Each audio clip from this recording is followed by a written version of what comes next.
Like అక్కర్లేదు, subscribe అక్కర్లేదు. మీరు ఇచ్చే కామెంట్ మాకు చాలా ముఖ్యం. దయచేసి కామెంట్ చేయండి. తెలంగాణపై దిష్టి వ్యాఖ్యల నేపథ్యంలో పవన్ కళ్యాణ్ ఏ. తెలంగాణకు క్షమాపణ చెప్పాలి. బి. క్షమాపణ అవసరం లేదు. రాజకీయాల్లో మాటల యుద్ధం కొత్త కాదు. విమర్శలు, ప్రతి విమర్శలు సహజం. కానీ ఈ మధ్యకాలంలో ఆ విమర్శల స్థాయి, తీరు మారిపోతున్నాయనడానికి నిన్న జరిగిన ఒక సంఘటన నిదర్శనం. మాజీ ముఖ్యమంత్రి, ప్రస్తుత ప్రతిపక్ష నాయకుడు చంద్రబాబు నాయుడు గారు బహిరంగ సభలో మాట్లాడుతుండగా జైభీమ్ రావు భారత పార్టీ అధ్యక్షుడు, న్యాయవాది జాడా శ్రవణ్ కుమార్ ఒక నిరసనగా కుక్కలా మొరగడం తీవ్ర చర్చనీయాంశమైంది. ఈ ఘటన జరిగిన కొద్ది గంటల్లోనే పోలీసు శ్రవణ్ను అదుపులోకి తీసుకుని ఆ తర్వాత ఆయనపై తీవ్రంగా దాడి చేశారని ఊహాగానాల వార్తలు రాష్ట్ర వ్యాప్తంగా కల్పనలు సృష్టించాయి. ఈ ఊహాగానాల వెనుక నిజమేంతో, ఒక రాజకీయ నాయకుడి నిరసనను అందుకున్న అభ్యంతరకర రీతిలో ఉన్న నిరసన, పోలీసులు ఇంతకీ హింసతో ప్రతిఘటించాల్సిన అవసరం ఏమొచ్చింది? ఏవి కేవలం రాజకీయ కక్ష సాధింపు చర్యలా, లేక శాంతి భద్రతల పరిరక్షణ పేరుతో జరిగిన అతిక్రమణలా? జాడా శ్రవణ్ చర్యను సమర్థించే వారెవరూ లేరు. ఒక సీనియర్ రాజకీయ నాయకుడి పట్ల బహిరంగ వేదికపై అట్లాంటి హావభావాలు, శబ్దాలు చేయడం విమర్శలకు అతీత కాదు.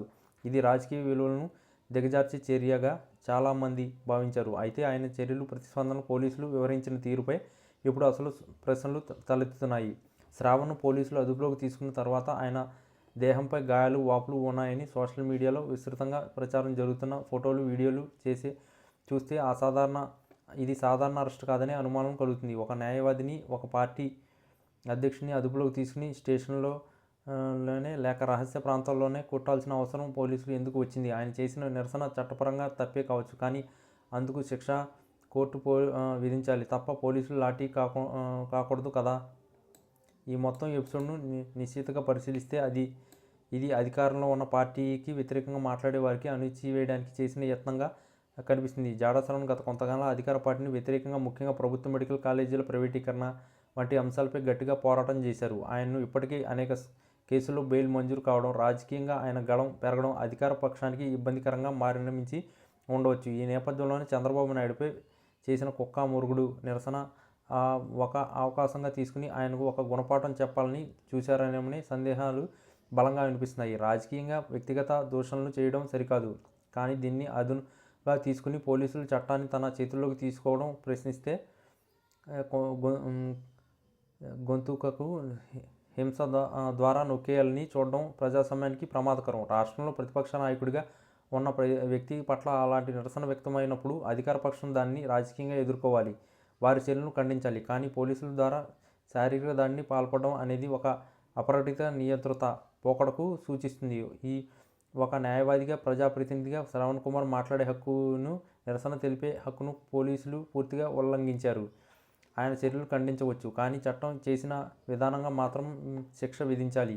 ఈ ఘటన రాష్ట్రంలో విమర్శలకు తావులేదనే సందేశాన్ని ప్రతిపక్ష వర్గాలకు, సామాన్య ప్రజలకు పంపడానికి చేసిన కుట్రగా కనిపిస్తుంది. ఈ ఘటన రాష్ట్ర రాజకీయాలపై, ముఖ్యంగా ప్రతిపక్ష మనోధైర్యంపై ఎట్లాంటి ప్రభావం చూపుతుందో చూడాలి. జాడా శ్రవణ్ భయపడిన వెనక్కి తగ్గుతారా, లేక ఈ దాడిని ఒక ఆయుధంగా మలుచుకుని తమ పోరాటాన్ని మరింత తీవ్రం చేస్తారా అనేది వేచి చూడాల్సి ఉంది.